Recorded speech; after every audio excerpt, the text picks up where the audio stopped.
Hey, good morning. I'm Patricia Murphy. It's Thursday. This is Seattle Now. It's a new theater season in Seattle, and this year, Seattle's venues are getting creative to stay afloat. We'll talk about what's changed with arts reporter Marcie Sillman in a minute, but first, here's an important message.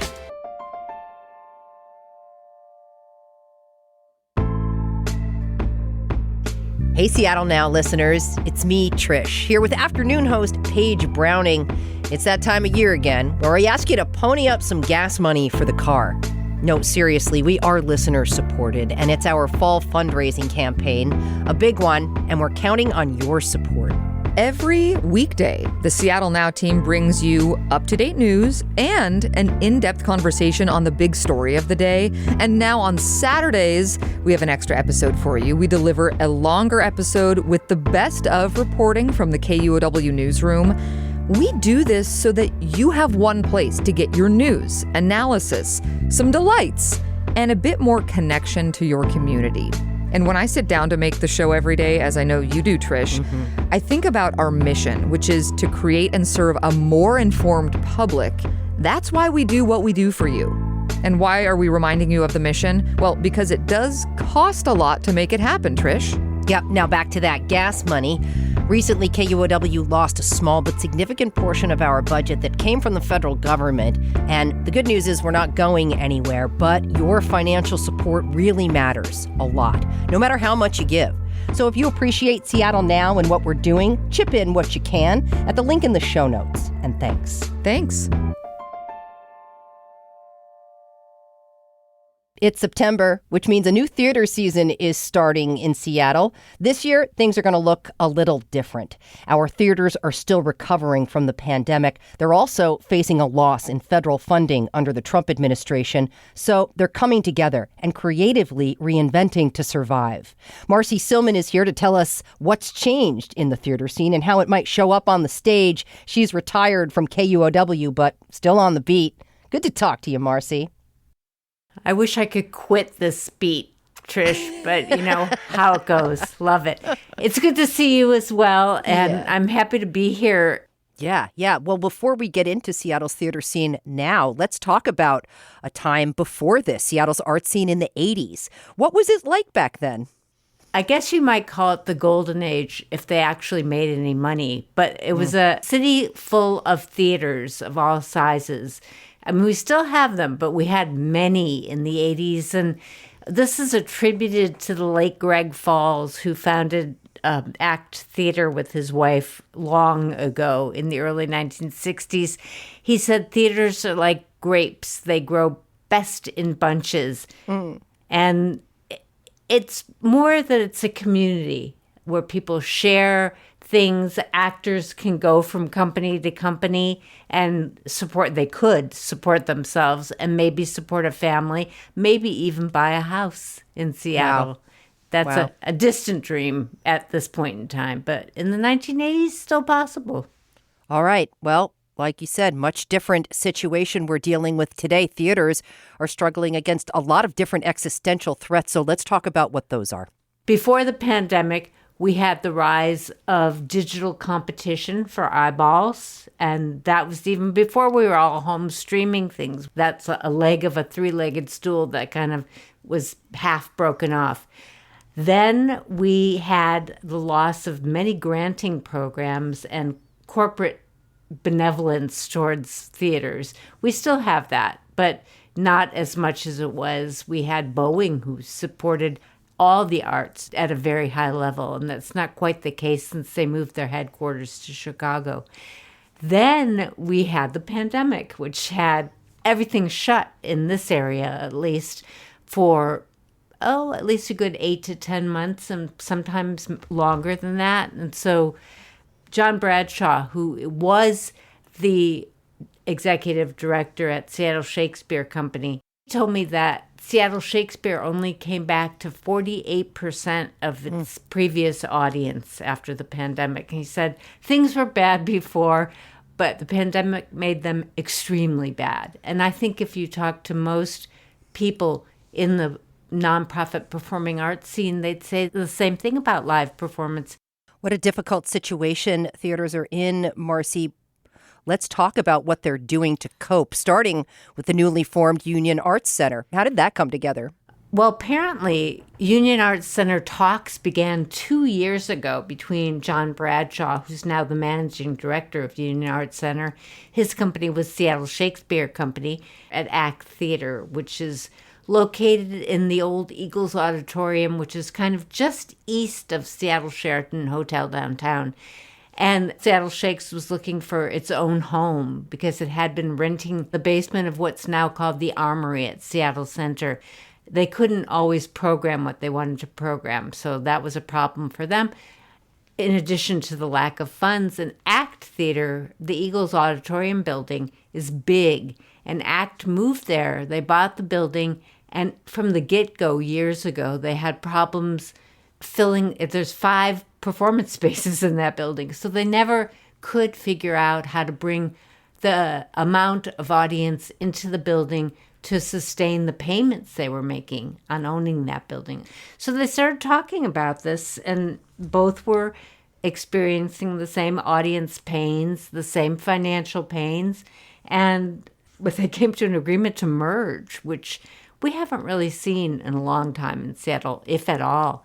And so Seattle Shakespeare Company, ACT Theater have become Union Arts Center, which opened officially on July 1st. It goes back to that idea of grapes. They're trying to recreate what Greg Falls and his wife Jean had created with ACT, that bunch of grapes that everybody flourished in, and really talked about that sense of community. Speaking of a sense of community, Marcie, a contemporary theater, ACT, and Seattle Shakespeare Company don't actually seem like a natural alliance. So let's talk a little bit about what you know about how they plan to merge those different concepts. They're going to maintain artistic identities, and so this is what they call their launching season. So they're only having 5 productions plus a Christmas Carol because Seattle has been 50 years have been enjoying a Christmas Carol, and it's identified with the former ACT Theater. But they're starting with a play by Henrik Ibsen, An Enemy of the People. John Bradshaw said to me this morning, it's appropriate because Ibsen, a classic playwright, even though this is a contemporary interpretation, fits his company's mission, which is to present the classics to a new audience, and it fits ACT's mission of bringing new playwrights, contemporary iterations of old plays to the stages in Seattle. So what we're going to see is a mix of Midsummer Night's Dream, and then a new play that's an adaptation, sort of a very modern adaptation of Taming of the Shrew. So I don't think they want to merge their identities. They want to merge the economics of what they're doing, and they want to make a sustainable model for nonprofit theater companies in this country when you can no longer depend on federal funding or maybe even local civic funding. Taming of the Shrew is one of my favorite Shakespeare plays, Marcie, so I'm really glad that that's going to turn up. In another downtown theater shakeup, Seattle Theater Group and Fifth Avenue Theater are forming what they're calling an alliance.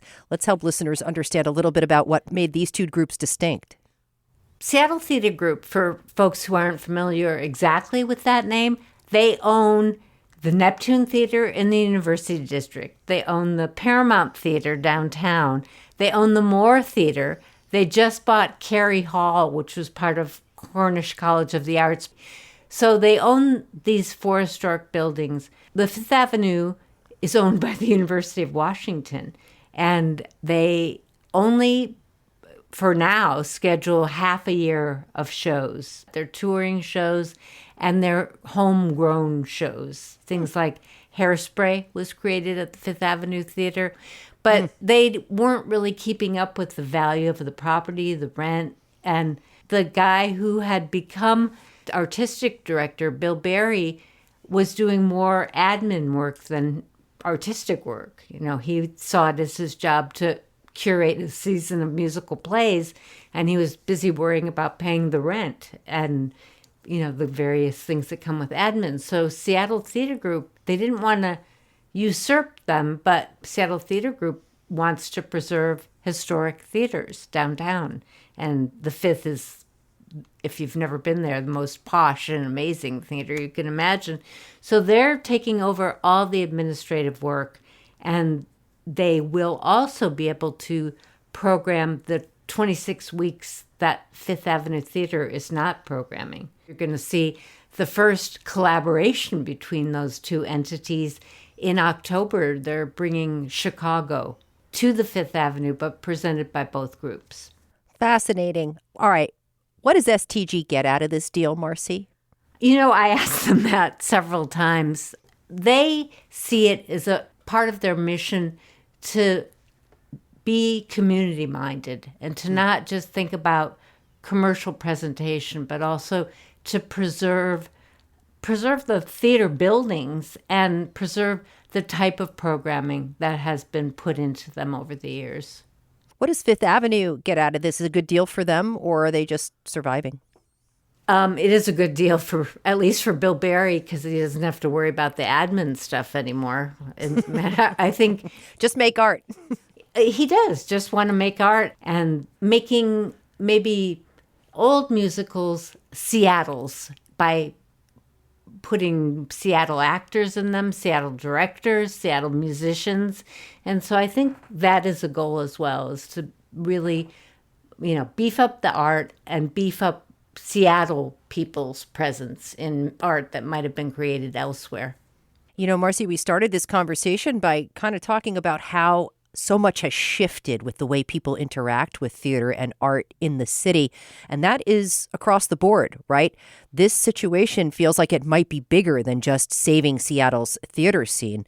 How does it fit into downtown's recovery? The emphasis for all those four theaters and for the Paramount and the Moore, which are STGs as well, is to bring people downtown, have them eat at restaurants downtown or go to a bar downtown.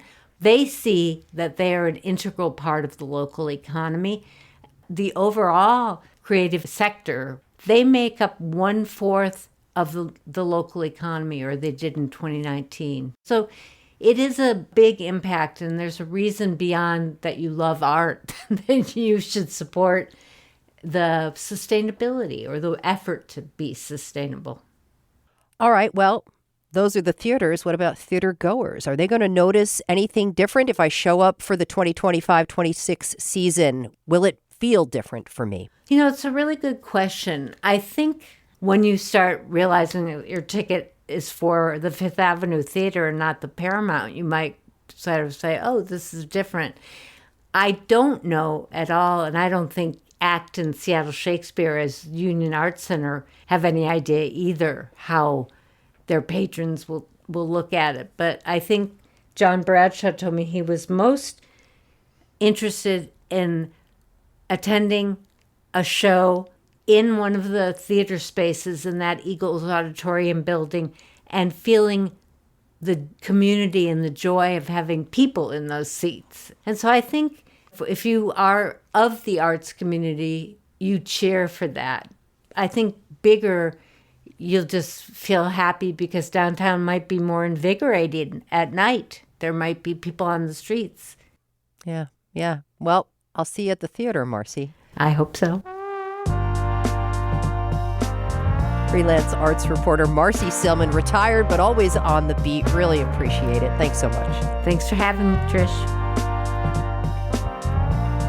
Thanks for listening to Seattle Now. Today's episode was produced by Brooklyn Jamerson Flowers. It was edited by Caroline Chamberlain Gomez. Our production team also includes Andy Hurst, Vaughn Jones, and Paige Browning. Greg Kramer does our theme music. Seattle Now and KUOW Public Radio are members of the NPR network. I'm Patricia Murphy. See you soon.